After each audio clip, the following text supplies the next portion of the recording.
प्रधानमंत्री मोदी ने 23 अगस्त को यूक्रेन के राष्ट्रपति वोलोदिमीर जेलेंस्की से मुलाकात की।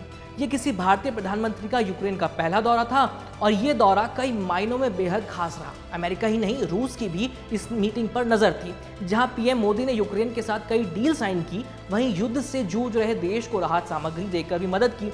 इन सब के बीच यूक्रेन के राष्ट्रपति ने ये उम्मीद जताई है कि पीएम मोदी अपने दोस्त पुतिन को युद्ध रोकने के लिए मना सकते हैं।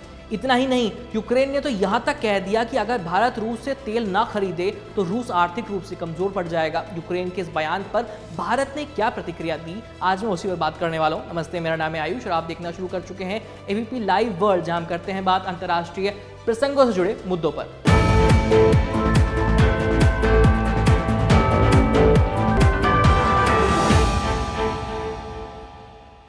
8 जुलाई को पीएम मोदी ने रूस के राष्ट्रपति पुतिन से मुलाकात की थी। उस वक्त मोदी और पुतिन की मुलाकात और दोस्ती के चर्चे पूरी दुनिया में हुए थे। अब मोदी यूक्रेन की यात्रा पर गए थे तो सबकी इस बार भी ऐसी ही प्रतिक्रिया थी। यूक्रेन के साथ साथ यूएन भी उम्मीद जता रहा है कि पीएम मोदी का ये दौरा रूस और यूक्रेन के बीच चल रहे युद्ध को रोक सकता है, या कम से कम रूस और यूक्रेन को बातचीत करने के लिए एक टेबल पर तो ला ही सकता है। और पीएम मोदी के इस दौरे से तो यूक्रेन को पूरी उम्मीद ही लग रही है कि रूस कम से कम उनके साथ युद्ध विराम पर बात करने के लिए तैयार हो जाएगा, क्योंकि पीएम मोदी ने अपने रूस दौरे के दौरान पुतिन से युद्ध रोकने की बात की थी।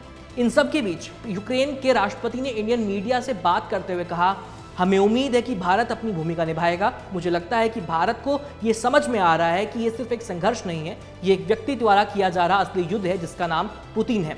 भारत एक बड़ा देश है, भारत का काफी प्रभाव है और आप पुतिन को रोक सकते हैं और उनकी अर्थव्यवस्था को भी रोक सकते हैं। यहाँ जेलेंस्की ने जो रूस की अर्थव्यवस्था को रोकने की बात कही, उसका मतलब है कि भारत को रूस से तेल खरीदना बंद कर देना चाहिए। यूक्रेन का मानना है कि अगर भारत रूस से तेल नहीं खरीदेगा तो रूस की अर्थव्यवस्था कमजोर पड़ जाएगी, जिससे वो युद्ध में पैसा नहीं लगा पाएगा। जैसे ही भारत और रूस के बिजनेस को यूक्रेन में मुद्दा बनाया गया, तुरंत विदेश मंत्री एस जयशंकर ने अपना बयान जारी किया और यूक्रेन को साफ कर दिया कि भारत के लिए रूस से कच्चा तेल खरीदना क्यों जरूरी है। विदेश मंत्री ने अपने बयान में कहा, इस मुद्दे पर दोनों देशों के नेताओं के बीच बातचीत हुई है। मैं उस बातचीत को यहाँ विस्तार से नहीं बताऊंगा, लेकिन हमने यूक्रेनी पक्ष को समझाया है कि ऊर्जा बाजार का मौजूदा हाल कैसा है।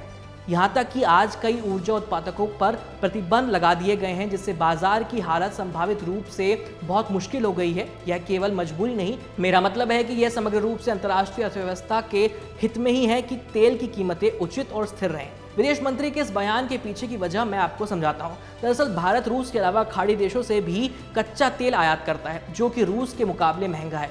यूक्रेन युद्ध से पहले भारत रूस के बजाय इन्हीं देशों से तेल आयात करता था, मगर यूक्रेन युद्ध के बाद ये परिस्थितियां बदल गईं। अब भारत रूस से कम दाम पर कच्चा तेल खरीद रहा है। अगर भारत महंगे तेल का आयात करता है तो इससे न केवल भारत की अर्थव्यवस्था प्रभावित होगी, बल्कि दुनिया पर भी इसका प्रभाव पड़ेगा, क्योंकि भारत दुनिया की सबसे तेजी से उभरती हुई अर्थव्यवस्था है। अगर भारत खाड़ी देश या अन्य देशों से तेल का आयात करता है तो वो रूस की तुलना में अधिक महंगा पड़ेगा। इसका असर भारत की इकोनॉमी पर तो पड़ेगा ही, अप्रत्यक्ष रूप से यानी इनडायरेक्टली इससे दुनिया की इकोनॉमी पर भी असर पड़ेगा। इस तरह रूस से तेल खरीदकर भारत अपना विदेशी व्यापार और तेल खाते को संतुलित में रख रहा है। बाकी इस मुद्दे पर अपने विचार हमें कमेंट करके जरूर बताइएगा। देखते रहिए एबीपी लाइव, मेरा नाम है आयुष, धन्यवाद।